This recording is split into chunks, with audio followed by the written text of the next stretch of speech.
तो फिल्म की शुरुआत सैरा से होती है जो पार्क में अपने बेटे के साथ खेल रही थी और तभी वहां से एक हेलीकॉप्टर गुजरता है जिसकी आवाज उसे परेशान कर देती है।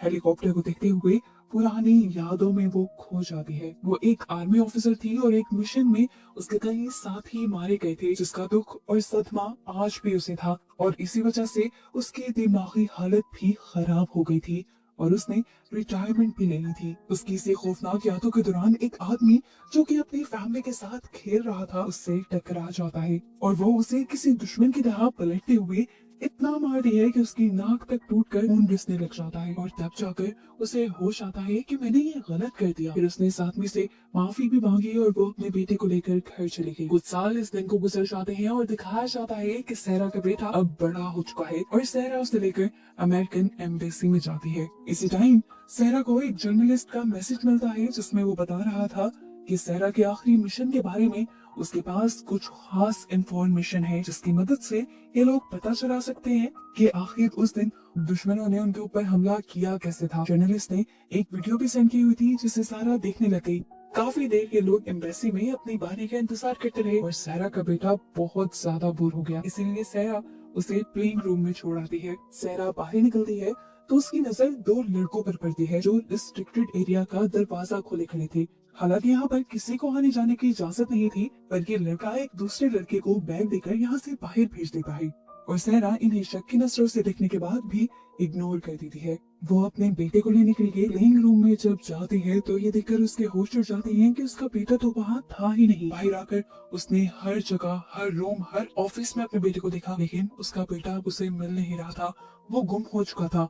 तो यहाँ के रीजनल सिक्योरिटी ऑफिसर एरिक से मिलती है और उससे वही रिस्ट्रिक्टेड दरवाजा खोलने की रिक्वेस्ट करती है, ये बताते हुए दो बंदों ने इस दरवाजे को खोला था, हो सकता है कि मेरा बेटा भी वहां चला गया हो। एरिक ने अपने सारे स्टाफ को, सभी गार्ड्स को उस बच्चे को ढूंढने में लगा दिया पूरी एम्बेसी के अंदर, पर यह दरवाजा नहीं खोला और बताया कि ये दरवाजा खोलना तो अलाउ ही नहीं है। वो अभी यही बात उसे समझा ही रहा था कि उसी टाइम सार्जेंट यहाँ आकर एरिक के कान में कुछ कहते हैं और एरिक उसे लेकर ऑफिस में चला जाता है जहाँ सारा को बताया जाता है कि वो इस एम्बेसी में अकेली आई थी। उसका बेटा तो उसके साथ था ही नहीं, ना ही एंट्री में उसके बेटे का नाम था, यहाँ तक कि सीसीटीवी कैमरास में भी वो अकेली ही नजर आ रही थी। देखकर सारा गुस्से से लाल पीली हो गई। सारा को अच्छी तरह याद था कि वो अपने बेटे को यहाँ लेकर आई थी, इसलिए वो फौरन जर्मन पुलिस को कॉल करने की रिक्वेस्ट करती है। एरिक उसे फोन मिलाकर दे देता है। सारा उन्हें अपने बच्चे की कंप्लेन करती है लेकिन जर्मन पुलिस उसे ये बताती है कि वो एम्बेसी अमेरिका का इलाका है और हम वहाँ कुछ भी नहीं कर सकते। पुलिस वाले सैरा की बस इतनी मदद कर सकते थे कि वो अपने दो पुलिस ऑफिसर वहाँ भेज रहे थे जो सैरा को उस एम्बेसी से निकाल सकते थे। थोड़ी देर में सार्जेंट को कोई काम पड़ा तो वो सैरा को एक कमरे में लॉक कर गए। मौके का फायदा उठाते हुए सैरा ने अपनी मॉम को कॉल की और उनसे कहा कि किसी तरह आप पुलिस या गवर्नमेंट से कांटेक्ट करें क्योंकि अमेरिकन एम्बेसी वालों ने मेरे बेटे को किडनैप कर लिया है। उसकी ऐसी बातें सुनकर उसकी मॉम चौंक जाती है और सैरा से पूछती है कि सैरा क्या आजकल तुम अपनी मेडिसिन ले रही हो। ये सुनकर सैरा झुंझला जाती है कि किसी को भी उसकी बात पे यकीन क्यों नहीं आ रहा था। असल में सैरा को स्ट्रेस की वजह से हेलुसिनेशंस होते रहते थे और विजन्स आते रहते थे, मन घड़त कहानियां उसके दिमाग में बनती रहती थी। इसलिए उसकी मॉम को लगा कि सारा भी उनसे झूठ कह रही होगी या सारा को ऐसे ही विजन्स आ रहे होंगे। सैरा को किसी तरह इस ऑफिस से बाहर जाना था। लॉक खोलने के लिए वो इधर उधर कुछ चीजें तलाश करती है तो उसे एक पिन मिल जाती है जिसे सीधा करते हुए वो लॉक को खोलकर बाहर निकल आती है। अपने बेटे को ढूंढने के लिए वो दोबारा प्लेइंग एरिया के अंदर जाती है जहाँ पर उसे अपने बेटे की एक कार मिल जाती है। ये देखकर उसे अपने ऊपर और भी ज्यादा यकीन हो गया था कि वो अपने बेटे को साथ लेकर ही आई थी। अब वो अपने रास्ते में आने वाले सारे सीसीटीवी कैमरास को तोड़ते हुए यहाँ के हर कमरे में चेक करने लग जाती है अपने बेटे को। इसी दौरान वो यहाँ के एक लॉक हुए कमरे को भी खोल देती है जिसके अंदर एक लड़की थी। सारा को देखकर वो चिल्ला देती है लेकिन सारा उसके मुंह पे हाथ रख के उसे चुप करवा देती है। सारा उससे माफी मांगती है और कहती है मैं बस अपने बेटे को ढूंढ रही थी। ये कहकर वो जाने ही लगी तो इरीना नामी इस लड़की ने उसे रोक लिया और कहा कि मैं यहाँ पर पिछले 2 महीने से रह रही हूँ, अगर तुम चाहो तो मैं तुम्हारे साथ मिलकर तुम्हारे बेटे को ढूंढ सकती हूँ, लेकिन इसके बदले में तुम्हें मुझे यहाँ से बाहर निकालना होगा। सारा उसकी बात मान जाती है। दूसरी तरफ इसी एम्बेसी के जनरल को पता चलता है कि सहरा जो कि उनकी एम्बेसी में तोड़ फोड़ कर रही थी और भाग दौड़ रही थी, वो एक स्पेशल फोर्सेस की एजेंट रह चुकी है। वो एरिक को अपने पास बुलाती है और उसे ऑर्डर देती है कि हमें पुलिस को बुलाकर इस लड़की को पुलिस के हवाले कर देना चाहिए, नहीं तो ये हमारे लिए कोई मसला खड़ा कर सकते हैं। एरिक ने ये कहते हुए मना कर दिया कि हम पुलिस को नहीं बुलाएंगे, क्योंकि पुलिस अगर आई तो उसके ऊपर बहुत सारे चार्ज लग जाएंगे और उसे आगे कोई भी जॉब मिलना मुश्किल हो जाएगी, उसका करियर तबाह हो जाएगा। दूसरी तरफ एरिना सैरा को बताती है कि सबसे पहले हमें हर कमरे को चेक करने के लिए एक एक्सेस कार्ड चाहिए होगा। सैरा के लिए ये बड़ा मसला नहीं था, उसने आगे जाकर एक सिक्योरिटी गार्ड पे हमला किया, उसे बेहोश करते हुए उसका एक्सेस कार्ड भी हासिल कर लिया। अब इसी एक्सेस कार्ड के जरिए बहुत आसानी से हर कमरे में जा रहे थे। एक ट्रक में बैठकर एरिना को यहाँ से भागना था, लेकिन यहाँ फिर पता चला कि वो ट्रक तो जा चुका है। वो काफी उदास हुई। खैर सैरा यहाँ की छानबीन करने लगी और उसे वो बैग भी मिल गया यहाँ से, जो उसने उन दोनों लड़कों के पास देखा था। और हैरान कर देने वाली बात ये थी कि इस बैग के अंदर ड्रग्स थी। और इतने में ही यहाँ पर बहुत सारे गार्ड्स आ जाते हैं इरीना को किडनैप करने के लिए। सारा को ये मामला काफी अजीब लग रहा था कि एम्बेसी में एक लड़की को ये क्यों कैद करके रखा जाएगा। फिर वो इन गार्ड्स को मारती है और बेहोश कर देती है। इससे पहले कि वो इरीना से कुछ पूछताछ कर पाती, यहाँ पर एरिक आ जाता है, जो सैरा को पकड़कर उसकी कमर में एक इंजेक्शन लगाते हुए उसे बेहोश कर देता है। उसे जब होश आया तो वो एक बेड पे थी और उसके सामने एम्बेसी की जर्नल और एरिक दोनों ही थे। उसने जर्नल से कहा, मुझे किसी भी हालत में मेरा बेटा चाहिए।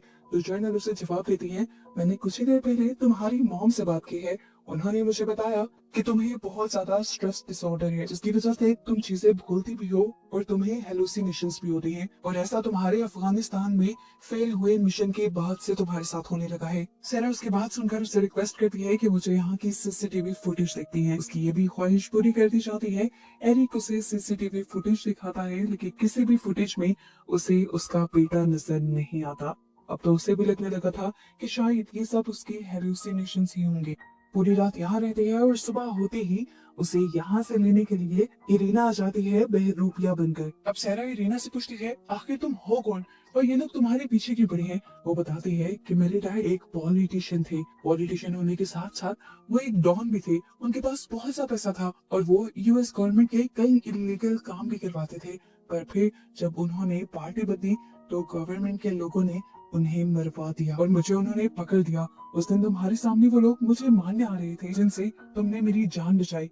इलीगली वापस जाना चाहती हूँ ताकि अपनी मॉम से मिल पाऊँ। अगर लीगल रास्तों से गई तो यूएस गवर्नमेंट कहीं से भी मुझे ढूंढ कर मरवा देगी। इसकी बातें सुनने के बाद सारा को लगा कि शायद ये सब उसका वहम होगा। इरीना झुंझला गई और सैरा को यकीन दिलाने के लिए उसने अपना हाथ काटना शुरू कर दिया और फिर सैरा को भी ये सच समझ आ गया। सैरा को ये भी समझ आ गई कि वो इतनी बीमार नहीं है, ये लोग उसे बेवकूफ बनाना चाह रहे हैं और कुछ तो उसके साथ भी गड़बड़ करने की कोशिश कर रही हैं। वो अब पूरी एम्बेसी में घूमकर उस लड़की को ढूंढती है जिसे उसने रिस्ट्रिक्टेड एरिया के अंदर देखा था। वो उस लड़के से अपने बेटे के बारे में पूछती है तो वो लड़का कहता है, हाँ मैं जानता हूँ कि तुम्हारा बेटा कहाँ है, लेकिन उसके बदले तुम्हें मेरा एक काम करना होगा, तुम्हें वहाँ से मेरा ड्रग्स का बैग चुरा कर देना होगा। उसके अंदर से सारा समझ गई कि उसे सैरा के बेटे के बारे में कुछ नहीं पता, लेकिन ये बात वो लड़के को नहीं बताती और कहती है कि अगर तुम्हें वो बैग चाहिए तो तुम्हें मुझे एक मैप और एक एक्सेस कार्ड ला कर देना होगा। इन्हीं बातों के दौरान सैरा नोटिस करती है कि एरिक भी यहाँ अपनी बेटी के साथ आया हुआ था। एरिना भी यहाँ जब उसके पास आई तो ये दोनों मिलकर एरिक के टेबल के पास गए और उन्होंने देखा कि एरिक की बेटी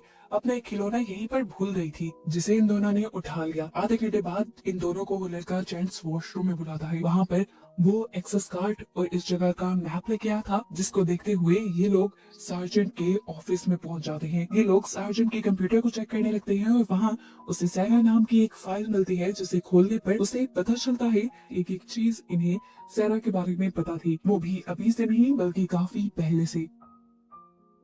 इसी दौरान उसे इस्लामाबाद मीटिंग के नाम से एक फाइल दिखती है, जिसे जब वो ओपन करती है तो उसे इस्लामाबाद में एरिक नजर आता है। इस पिक्चर में एरिक क्लियर था। सैरा को याद आया कि यही वीडियो उसे सुबह जर्नलिस्ट ने भी भेजी थी। उसे जर्नलिस्ट को कॉल की और पूछा कि एरिक का इस सब से क्या लिंक है। तो वो जर्नलिस्ट अब उसे बताता है कि अफगानिस्तान में यूएस मिलिट्री की बेस पर जो हमला हुआ था उसे करवाने के पीछे कोई और नहीं बल्कि एरिक ही था। एरिक ने ही उनकी लोकेशन दुश्मनों को दी थी, जिसके बदले उसे पैसे मिले थे। ये वीडियो एरिक के खिलाफ सबूत था। इस वीडियो में एरिक जिससे बात कर रहा था उसका चेहरा भी क्लियर नहीं था। तो जर्नलिस्ट उसे कहता है कि ये चेहरा क्लियर करके मैं तुम्हें अभी सेंड करता हूँ। इतने में ही नहीं वो पिक्चर रिसीव होती, सार्जेंट अपने ऑफिस की तरफ बढ़ने लग जाते हैं। जल्दी से ये लोग एरिना के लैपटॉप में उस पिक्चर को ट्रांसफर करने लग जाते हैं, लेकिन ठीक टाइम पे यहाँ पे सार्जेंट भी आ जाता है, जिससे बचने के लिए इन्हें उस बेचारी से लड़कर उसे गिरा कर यहाँ से भागना पड़ता है। ये लोग भागकर टेरेस पे आ जाते हैं और इतने में वो पिक्चर भी लोड हो जाती है, जिस पिक्चर को देखकर सहरा उसे पहचान जाती है। ये उन्हीं तालिबान का हेड था जिसने उनकी बेस पर हमला किया था। और इस टाइम अगर एरिक तालिबान के हेड के साथ बैठा हुआ था तो मतलब एरिक तालिबान के साथ मिला हुआ था। वो एरिना को लेकर उस गोदाम में जाती है जहाँ ट्रक लोड्स होकर दूसरे मुल्क में भेजे जाते थे, और गार्ड्स का एरिना से ध्यान भटकाने के लिए वो गार्ड्स से लड़ने लग जाती है। अभी वो इनसे निमट ही रही थी कि तभी यहाँ पर एरिक भी पहुंच गया अपने साथ गार्ड्स को लेकर। गार्ड्स ने आते ही धड़ाधड़ सहरा पे हमला शुरू कर दिया। जिन सबसे सहरा एक एक करके बड़े अच्छे से निपट लेती है, क्योंकि वो एक ट्रेन सोल्जर थी। ऐसे गार्ड्स से लड़ना उसके लिए आम बात थी। जब सभी गार्ड्स को वो हराकर गिरा देती है तो एरिक उस पर हमला कर देता है, पर वो बेचारा भी सहरा के सामने कुछ नहीं था। सहरा उसका मार मार कर बुरा हाल कर देती है और उसी की गन छीन कर उसी पर पॉइंट कर देती है और उससे कहती है, मुझे मारने के लिए इतना बड़ा प्लान क्यों बनाया? तुम कुछ भी करवा सकते थे, सड़क पर मेरा एक्सीडेंट करवा सकते थे, मेरा मर्डर करवा सकते थे, तुम्हारा मकसद तो सिर्फ मुझे खत्म करना था ना? एरिक हैरान होकर उससे सवाल करता है, तुम्हें कैसे पता कि मैं तुम्हें मरवाना चाहता हूँ? और मैं तुम्हें क्यों मरवाऊंगा? सहरा बोली, क्योंकि मैं वही आखिरी सोल्जर हूँ जो उस दिन अफगानिस्तान में बच गई थी। मैं ही उसी सारे हमले की आई विटनेस हूँ जिसको करवाने के पीछे तुम्हारा भी हाथ है, और बस अपने आप को बचाने के लिए तुम मुझे मारना चाहती हो, लेकिन मैं तुम्हें नुकसान नहीं पहुंचाऊंगी। मैं बस इतना चाहती हूँ कि तुम मेरा बेटा मुझे वापस दे दो। एरिक उससे कहता है कि अगर मुझे कुछ हुआ तो याद रखना कि तुम्हारा बेटा तुम्हें जिंदगी भर नहीं मिलेगा। उसकी धमकी सुनकर सहरा वहाँ से निकल गई। उसे समझ थी कि अब अपना काम निकलवाने के लिए उसे कुछ और ही करना होगा। वो बाहर जाकर सबसे पहले एरिक की बेटी को ढूंढती है और उसका टॉय फोन उसे दिखाते हुए उसे बातों में लगाकर यहाँ के एक सेफ हाउस में ले जाती है और उसे अपने साथ वहाँ पर बंद कर देती है। उसने एरिक की बेटी को किडनैप कर लिया था। इस चीज की खबर जनरल और एरिक के बाकी कलीग्स को भी हो गई। सभी लोग इस सेफ हाउस के सामने आ गए और सभी ने सहरा से उस बच्चे को छोड़ देने को कहा, लेकिन सहरा उसे छोड़ने के लिए तैयार नहीं थी। बार बार हर कोई उससे यही रिक्वेस्ट कर रहा था कि उस बच्चे को छोड़ दो। तो सहरा कहती है, ठीक है, मैं उस बच्चे को छोड़ दूंगी, लेकिन एक शर्त पर। मुझे एरिक से कुछ बात करनी है। इस बच्चे के बदले एरिक पहले अंदर आएगा। एरिक चुपचाप उसकी बात मानते हुए अंदर आ जाता है और सबसे पहले आकर यहाँ का वॉइस सिस्टम बंद करता है, क्योंकि वो जानता था कि यहाँ की आवाजें सारी बाहर जा रही हैं और एरिक के जो घिनौने काम सहरा को पता है उसका वो किसी और को पता लगने नहीं दे सकता। सहरा ने उसे सबसे पहले यही बात कही कि मैं जानती हूँ तुम मुझे मारना चाहते हो, मैं खुद को खुद ही खत्म कर लूंगी, लेकिन मेरी एक शर्त है कि तुम मेरे बेटे को मेरे मरने के बाद मेरी मॉम के हवाले कर देना। इस बात का तो एरिक कोई जवाब नहीं देता, लेकिन वो सहरा से कहता है कि तुम जो जानना चाहती हो मैं तुम्हें बताता हूँ। हाँ, मैं उस दिन मिला था अफगानिस्तान के तालिबान से, मैं मिला हुआ था और मैंने ही यूएस बेस की लोकेशन भी दुश्मनों को बताई थी, क्योंकि मुझे इस काम के बदले पैसे मिल रहे थे। वो काम कब का कब हो गया, सभी लोग मारे गए, एक तुम बच गई थी। मैं जानता था तुम्हारे बारे में, लेकिन मैं कभी भी तुम्हें मारना नहीं चाहता था। मसला तो उस जर्नलिस्ट की वजह से बना जिसको इस सारी बात की खबर हो गई। वो मुझे धमकाने लगा। मैं जानता था कि वो जरूर तुम्हें भी ये बात बताएगा। इससे पहले ही मैं उस जर्नलिस्ट को मरवाना चाहता था, लेकिन तुम्हें उसके मरने से पहले ही ये सारी बातें पता चल गई और फिर इस तरह तुम्हें भी मारना मेरी मजबूरी बन गया। हाँ, तुम सच थी, तुम्हारा बेटा तुम्हारे साथ यहाँ आया था, लेकिन मुझे तुम्हें मारने के लिए ये पूरा खेल खेलना पड़ा। सीसीटीवी से मैंने ही तुम्हारे बेटे को गायब करवाया था। ये सारी बातें करने के बाद वो अपनी गन से पहले सहरा को शूट कर देता है और फिर खुद ही अपने टांग में गोली मारकर सहरा के हाथ में गन पकड़ा देता है और फौरन सेफ हाउस से इस तरह एक्टिंग करते हुए बाहर आता है जैसे सहरा ने पहले उसके ऊपर हमला किया और फिर अपने आप के बचाव में उसने सहरा को गोली मार दी। सहरा इस टाइम मरी नहीं थी, लेकिन वो बुरी तरह जख्मी जरूर थी। एरिक ये सब तो भूल ही गया था कि सहरा भी कोई आम इंसान नहीं थी, वो एक सोल्जर थी। ये सारी बातें जो एरिक ने यहाँ उसके सामने की थी, उसने एरिक की बेटी के ही टॉय फोन में ये सब रिकॉर्ड कर लिया था। बाहर सभी लोग इस टाइम सहरा को टेररिस्ट समझ रहे थे। जिस सेफ हाउस के अंदर सहरा थी, उस सेफ हाउस को खत्म करने के लिए वो तो उसके बाहर बॉम्ब भी लगा दे, लेकिन उससे पहले ही सहरा वो रिकॉर्डिंग यहाँ के माइक्स में प्ले कर देती है। बाहर खड़े हुए सभी लोग एरिक का वो कन्फेशन सुन पाते हैं और जान जाते हैं कि एरिक एक घिनौना इंसान है। वो ना सिर्फ इस टाइम सेरा के साथ ही खेल खेल रहा था, बल्कि उसने यूएस गवर्नमेंट और यूएस मिलिट्री के साथ भी बहुत बड़ी गद्दारी की थी। एरिक का चेहरा जब सबके सामने आता है, तब वैसे की जनरल फौरन ही उसे गिरफ्तार करवा देती है। सेरा को सेफली सेफ हाउस से बाहर निकाल लिया जाता है और उसके बेटे को भी ढूंढकर जल्द ही उसके हवाले कर दिया जाता है। एम्बेसी की तरफ से उसे अच्छी हेल्थ केयर सर्विस प्रोवाइड की जाती है, जिससे उसका इलाज होता है और वो बिल्कुल ठीक हो जाती है। और मूवी के एंड पर सैरा को उसके बेटे के साथ खुश दिखाया जाता है और बस इसी के साथ ही मूवी यहाँ खत्म हो जाती है।